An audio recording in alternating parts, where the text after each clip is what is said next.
Greetings. I'm filming this on a fine Sunday morning. Hope you're doing well. So I'm back and I'm going to do something that I have enjoyed doing in the past. I bought a box of mystery movies and I'm going to be unboxing it. So in the past, I've unboxed boxes of like 100 DVDs, 150 DVDs. Can't remember if I've done Blu-rays on camera or not. I bought boxes of Blu-rays, but I don't know if I've filmed those when I've opened them. So in times past, these have been used DVDs. The first batch I opened on camera, I think it was the first batch, was just really, really used. They were in rough shape. Some of them were broken. Some were missing discs on the inside.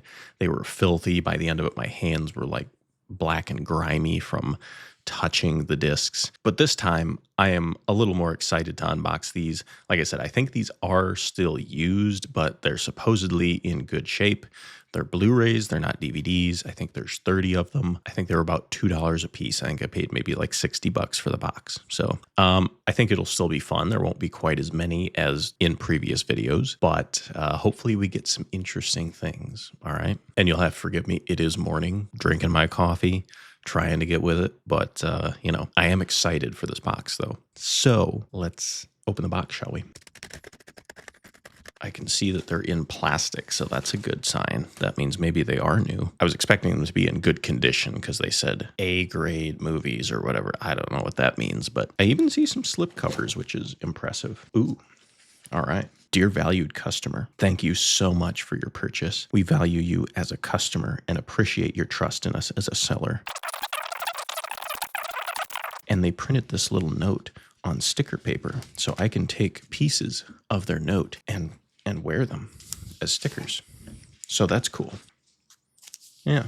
All right. Let's get into it, shall we? Try not to spoil it for myself here because that's part of the fun. Okay. So first title. Oh, all right.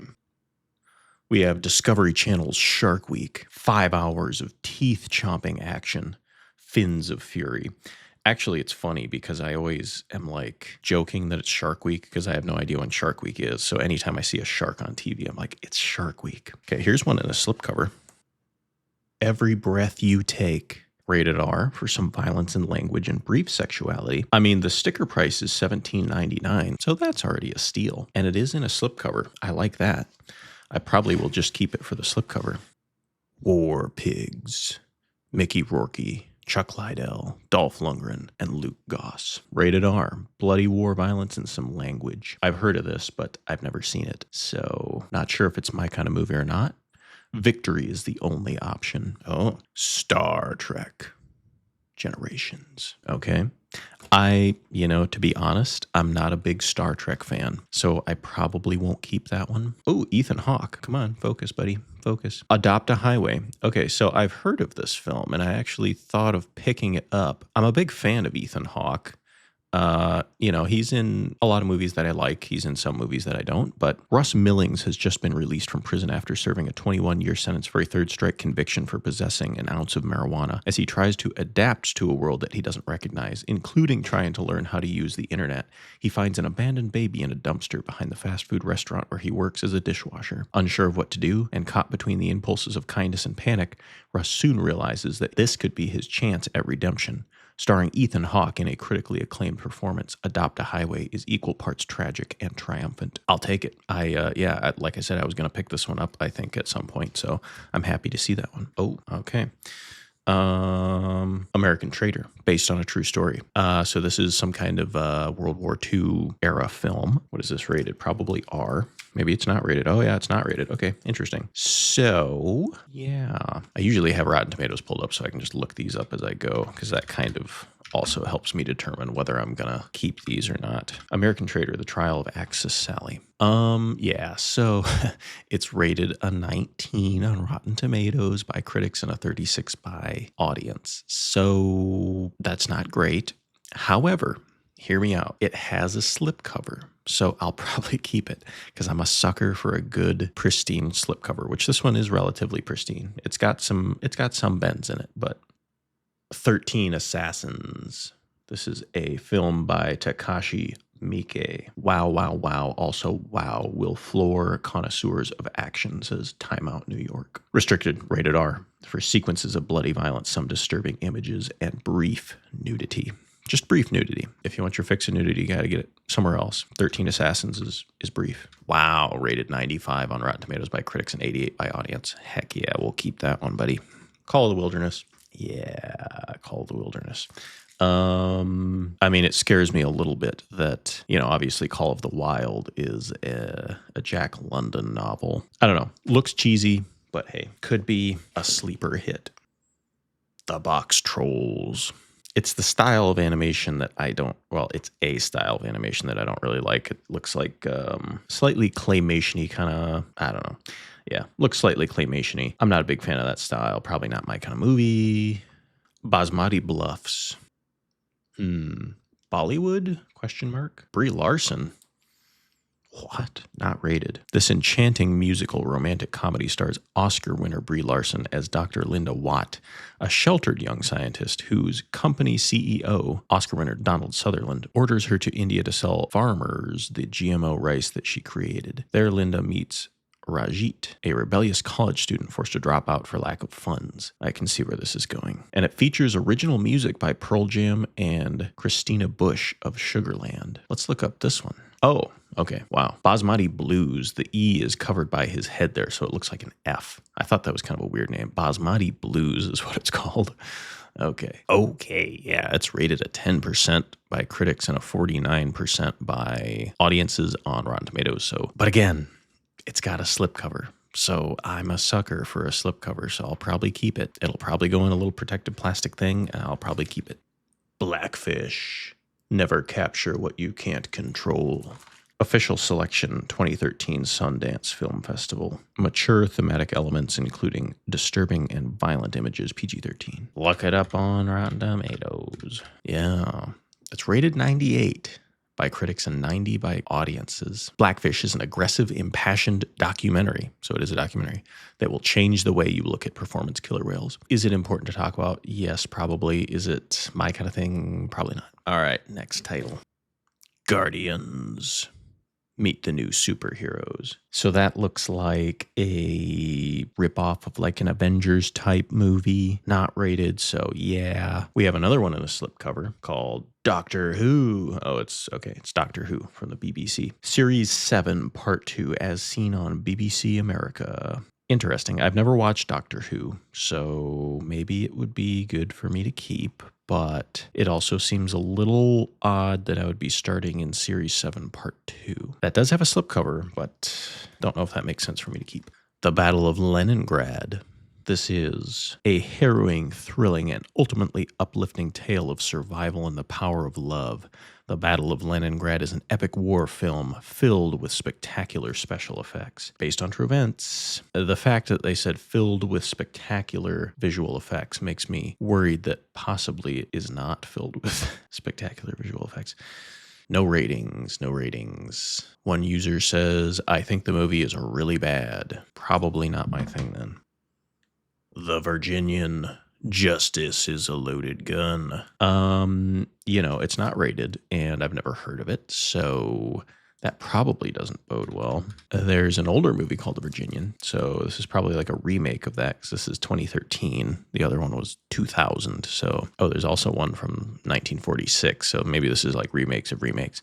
Not showing up on Rotten Tomatoes, so that doesn't bode well either. Oh, my favorite things to get. Super Bowl champions. I am not a sports person, so that interests me none. Oh, interesting. Okay, this is a Spanish version of The Secret Life of Pets, I guess.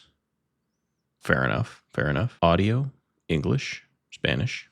So yeah, I mean, it's got the English audio still, but Annie la Película. So this is a Spanish version of Annie.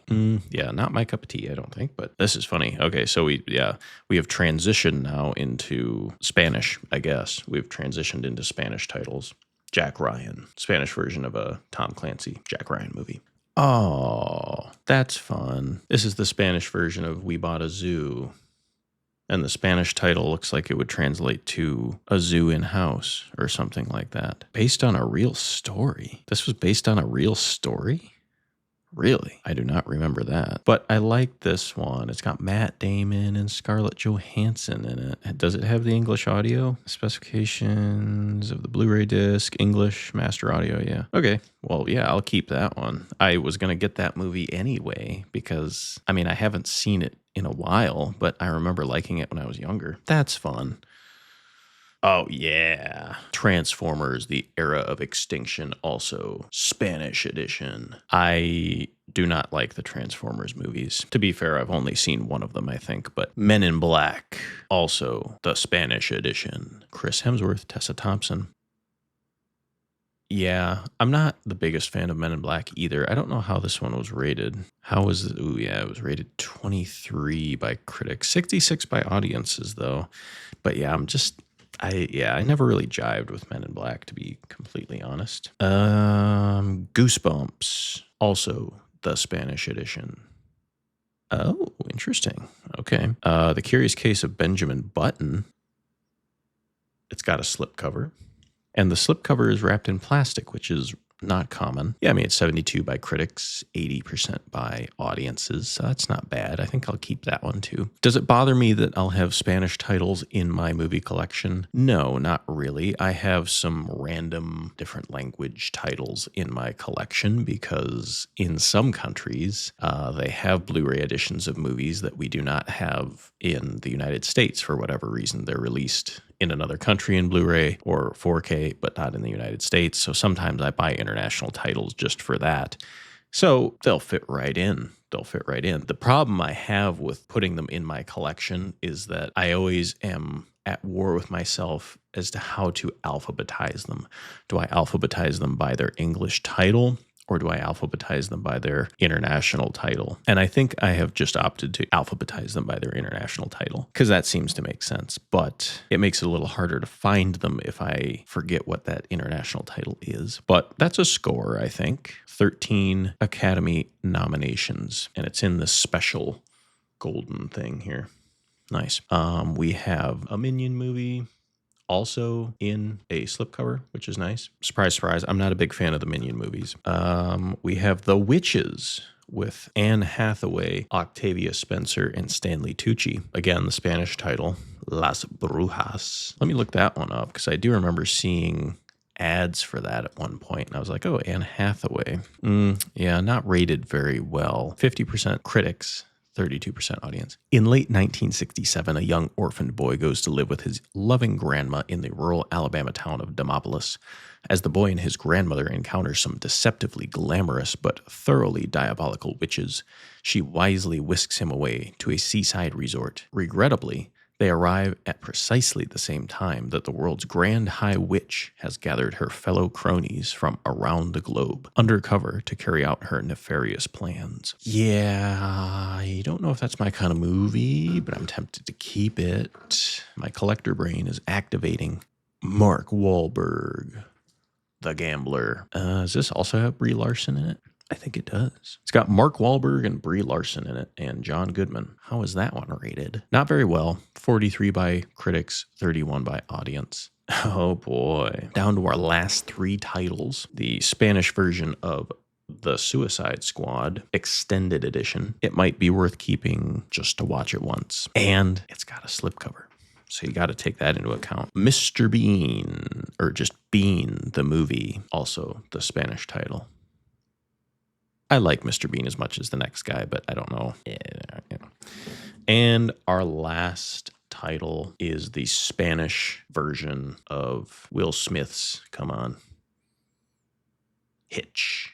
That does it for our little go through. I'm a little puzzled by the fact that as we got into like the last half or third, that they just became Spanish titles. That's fine. I guess I have no problem with that as long as they have the English audio that I can watch, which I think they all should. I would say that was a success. I got at least 3 titles that I've been interested in the past. We Bought a Zoo, The Curious Case of Benjamin Button, and Adopt a Highway. And yeah, we got slipcovers. We got some slipcovers, not all of them obviously, but there was, probably 8 or so that maybe had slipcovers. That's a win. I love a good slipcover. Thanks for sticking around for another mystery movie box. I hope to do it again in the future, and I'll see you next time. Have a good one. Bye. I'm appalled. Not because I'm a prude. I have my favorite movies. Favorite movies. Favorite movies.